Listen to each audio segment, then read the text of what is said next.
Hello बच्चों। तो आज बहुत ही खुशी का दिन है। आज रक्षाबंधन है और सबको हमारी तरफ से रक्षाबंधन की बहुत बहुत बधाइयाँ, शुभकामनाएं। बच्चों, आज खुशी से आप भाई बहन के बीच जो है राखी बांधते हैं। और रक्षाबंधन का जो ये त्यौहार है काफ़ी पावन है, काफ़ी उमंग के साथ लोग मनाते हैं। दूर दूर से भाई जो है या बहनें जो है अपने भाई के पास और भाई जो है अपने बहनों के पास पहुंचते हैं और रक्षाबंधन का ये त्यौहार मनाते हैं। ऐसा नहीं है, सबके साथ ऐसा नहीं होता है। सारे लोग ऐसे कंडीशन में नहीं होते हैं कि भाई बहनों के पास पहुंच जाएं या बहनें जो है वो भाई के पास पहुंच जाएं। तो उस कंडीशन में क्या होता है कि वो राखियां भेज देते हैं और राखी भेज देते हैं और उसी को समझा जाता है कि हमने रक्षाबंधन मना लिया। तो ये एक प्रेम का है ना, जो है मेल भाव का एक त्यौहार है हमारा ये। लेकिन क्या हम ये जानते हैं कि रक्षाबंधन क्यों मनाते हैं, इसके पीछे के क्या कारण है और ये कब से ये जो हमारे व्यवस्थाएं हैं चलती चली आ रही, ये त्यौहार हम कब से मना रहे हैं। तो सनातन धर्म की अगर हम बात करें तो ये जो हमारी पुरानी परंपरा है, सनातन की जो पुरानी परंपरा है, ऋग्वेद में, यजुर्वेद में भी आपको रक्षाबंधन के बारे में जो है उसमें चर्चाएं मिलती है।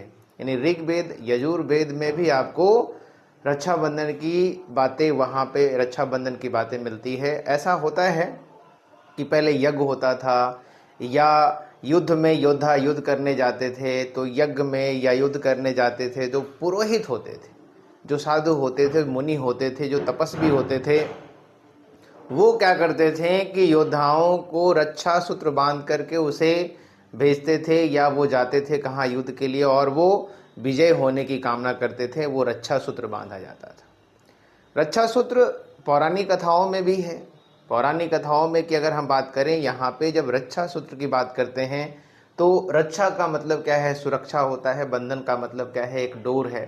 तो ये जो हम रक्षाबंधन है, ये जो राखी का जो त्यौहार है ना, जो हम लोग मनाते हैं, खुशियों से मनाते हैं।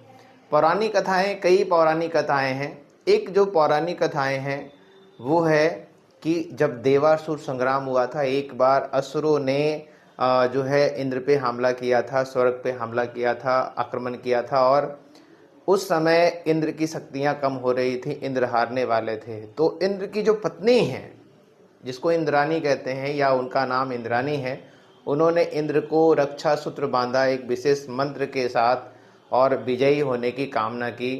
तो विजय होने की कामना की और वो विजयी भी हुए।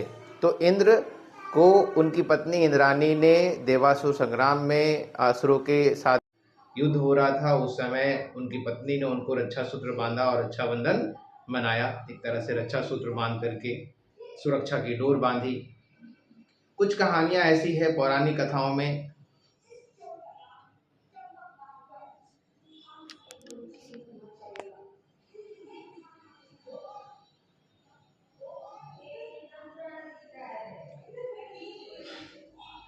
एक कहानी है पौराणिक कथा के अनुसार से, राजा बलि और वामन अवतार जब हुआ था, विष्णु भगवान ने जब वामन अवतार लिया था, उस समय की कहानी है कि जैसा कि सबको पता है कि वामन अवतार में जो विष्णु अवतार हैं, उन्होंने 3 पग जमीन जो है मांगा था और उस 3 पग जमीन के बदले जो है उन्होंने पूरी धरती और पूरा जो है आसमान उन्होंने नाप लिया।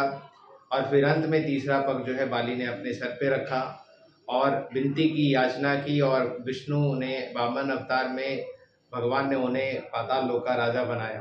हालांकि पाताल लोक की अगर हम बात करेंगे तो आज वैज्ञानिक युग में क्या मानते हैं कि पाताल लोक का मतलब कुछ ऐसा मानते हैं, एक प्रामाणिक मानते हैं। एक प्रामाणिक मानने का मतलब है कि समुद्र की गहराई में जो जीव है, वहाँ पे जो जीव है, वहाँ पे जो चीज़ें चल रही है, उसको भी पाताल लोक मान सकते हैं। आज के समय में प्रमाणित एक प्रचलित बात है जो पौराणिक कथा के अनुसार से है, पाताल लोक का राजा बनाया। लेकिन जो बलि है, उन्होंने भगवान से ये प्रार्थना की कि भगवान, हमने आपकी सारी बातें मान ली, एक विनती, एक बातें हमारी भी आप मान लो, और ये कि जो आप पाताल लोक का जो आप हमें राजा बना रहे हैं, वहाँ पे आप द्वारपाल बन के रह जाएं। तो भगवान विष्णु वहाँ पे द्वारपाल बन के रहते हैं। लेकिन अब ये चीज़ें जो है, जो क्या कहते हैं उनको, लक्ष्मी माता हैं, वो आती हैं और वो रक्षा सूत्र बांधती हैं बलि को। और उस समय बलि कहता है कि अगर आपने मुझे रक्षा सूत्र बांधा है, राखी बांधा है, तो आप हमारी बहन हुई, आप हमसे क्या मांगती हैं, मांग लो। तो उन्होंने कहा कि वो जो द्वारपाल है, जो द्वारपाल के रूप में रह रहा है, यानी जो विष्णु है ना, वो मुझे उनको हमारे साथ जाने दीजिए। तो इस तरह से उन्होंने क्या किया कि वचन दिया है, और वचन दिया है तो पूरा करना है। उन्होंने उसको उनको यानी द्वारपाल बने हुए जो विष्णु थे उनको जाने दिया।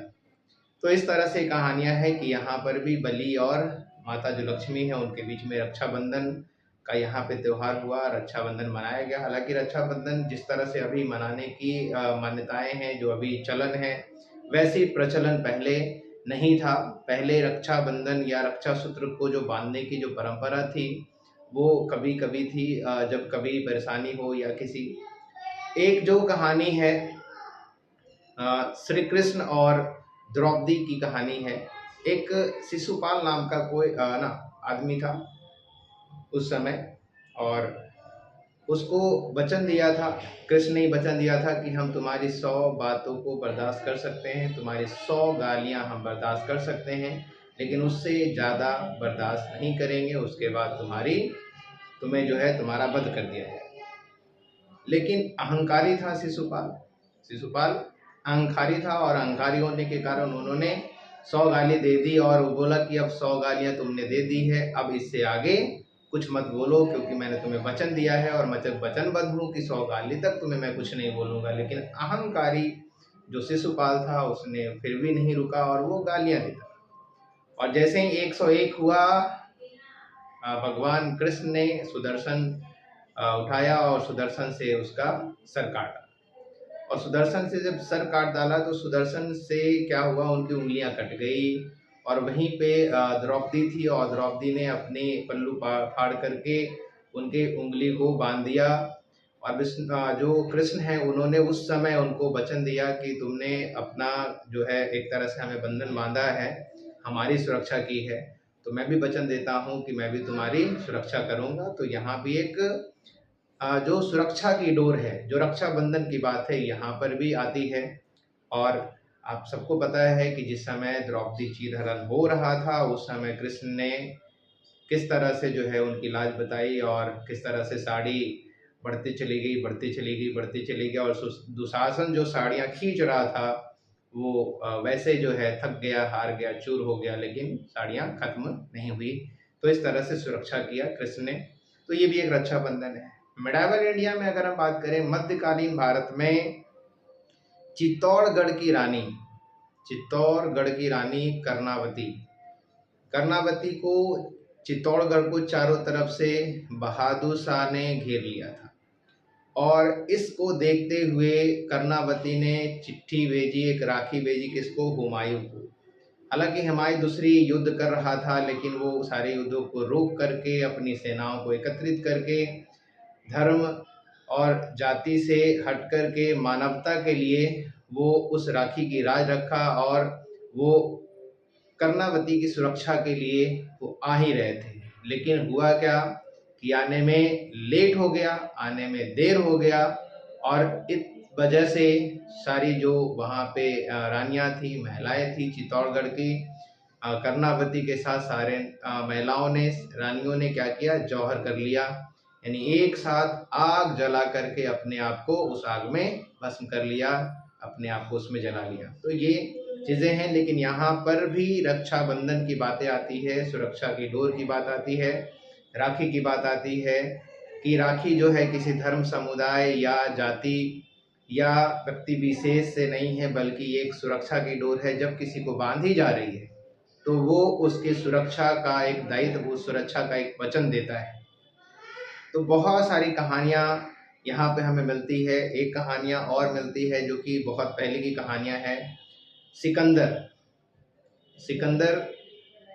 जब क्या कहते हैं उसको, 326 ईस्वी पूर्व में जब आक्रमण किया था, भारत का आक्रमण किया था, और जो उस समय के राजा पुरु थे, उसको जो है सिकंदर की पत्नी ने राखी भेजा था, है ना, एक चिट्ठी भेजी थी, एक राखी भेजी थी, और उसमें उन्होंने विनती किया था या याचना की थी कि आप हमारे पति को नहीं मारेंगे, उन्हें छोड़ देंगे। और राजा पुरु ने वचन दिया, उस राखी का ख्याल रखा और सुरक्षा का एक वादा दिया, और जो सिकंदर है उस सिकंदर को जीवन दान दे दिया। राजा पुरु ने उसको सिकंदर को जीवन दान दे दिया। लेकिन सिकंदर जब लौट रहा था तो लौटते समय ही जो है वो लौट नहीं पाया, बीमारियां हो गई या कहीं नदी, हाइडेल्फस नदी के पास वो फंस गया और उसकी मृत्यु हुई। तो इस तरह से बहुत सारी पौराणिक कथाएं हैं, ये जो है वो रक्षाबंधन पे है। मिडाइवल इंडिया में भी बहुत सारी कहानियां, ईसवी पूर्व भी बहुत सारी कहानियां हुई। तो रक्षाबंधन का असली मतलब क्या है? सुरक्षा की डोर।